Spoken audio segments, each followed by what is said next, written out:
Hello, and welcome to Under 1000. My name's Thomas Flower, and each episode I'll read you a new piece of flash fiction. All of the stories are 1000 words or less. Today, I'll be reading Nice Dream.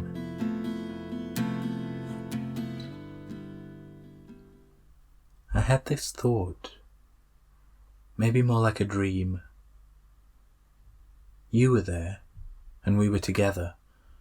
Not like that, well, not exactly, but just,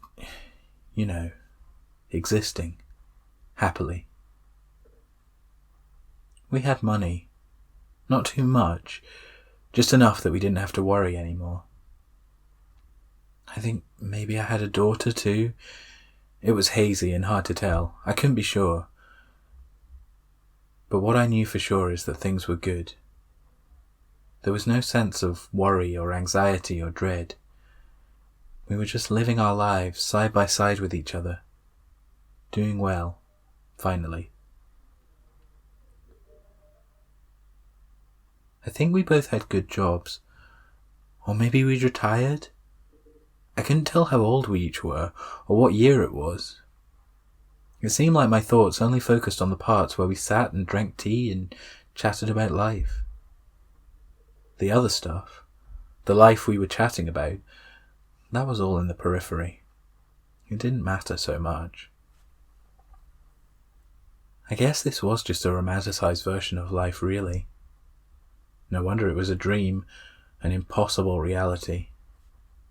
One where we only ever sit and chat and eat little biscuits from a fancy plate.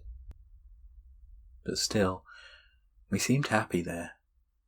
We seemed like we were content, like we'd finally made peace with the world and let our problems slide from our backs like snow falling softly down the mountain. It may have been a dream, but it was a nice one. It's strange though. I suppose I knew, even as my brain was conjuring this, that it couldn't be real. There was some distant part of me which wouldn't let me believe. I knew that this person who was so happy and carefree and relaxed was not the same as the person I knew you to be. It wasn't that I hadn't seen you happy or any of those other things, but it was never like this, so continuous, sustained and unself-conscious. This person seemed not only like they had no troubles in the world, but like they'd never had a trouble. Meanwhile, you, with your creased brow and nervous laugh, have troubles crossing your face always, hidden between a grin and a quip. Maybe I like it better that way, though. The stressed out, messed up us. These people in my thoughts, the version of us that was so carefree and relaxed, they were weird. They freaked me out. It looked like you and I, sounded like us even, but I could hardly recognize either of us in them. Without the things we've been through, how could we really be the same people? They seem so happy, but so bland.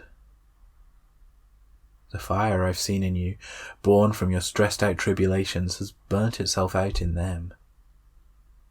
There was none of that wild passion in their eyes, only the glimmer of contented joy. But who am I kidding? I'd give anything to be them, for you and I to have that life. You especially, after all I've seen you go through. You deserve to be sitting, drinking wine, and talking about colour charts for your kitchen redecoration like that's the most important thing in the world. You've never had that life, and neither have I. Maybe the fact that I was so freaked out, so ready to pathologise them for not putting each other down with snarky comments and vindictive cheap shots, only shows how much this life has screwed us both up. They were happy.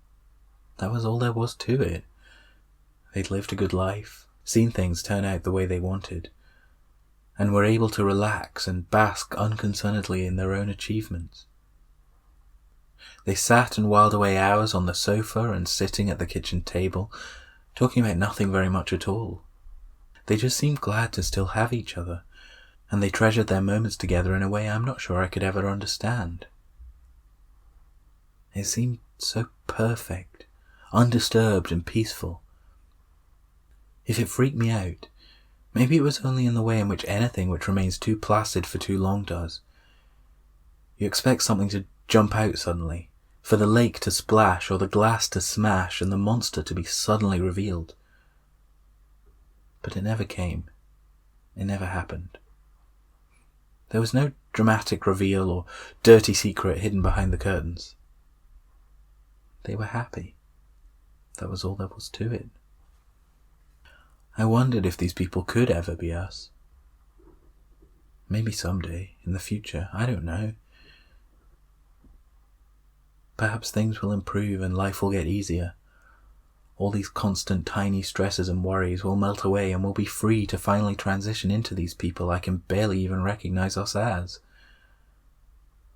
Perhaps we just need to work harder like the others say, or go to therapy, or get more exercise, or eat more healthily, or take one of the myriad of other generic pieces of advice people spit at us near constantly.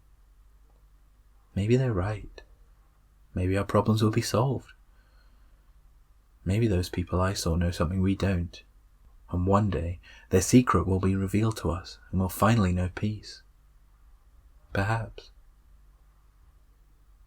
But secretly, I know it's just a dream. It could never be you, and it could never be me, and it could never be us.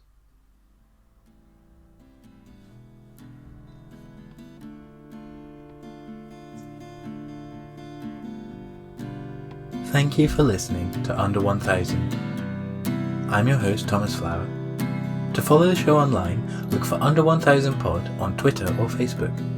If you'd like to support the show on Patreon, go to patreon.com/under1000pod, where you can sign up to read each month's stories in advance, as well as to have a thank you be read during these credits. The theme music is an instrumental version of In Between Days by Nick Tate and the Sharks. To hear the full song and more from the same EP, go to Nick Tate, NICTATE, and thesharks.bandcamp.com, or search for them on your favourite streaming platform.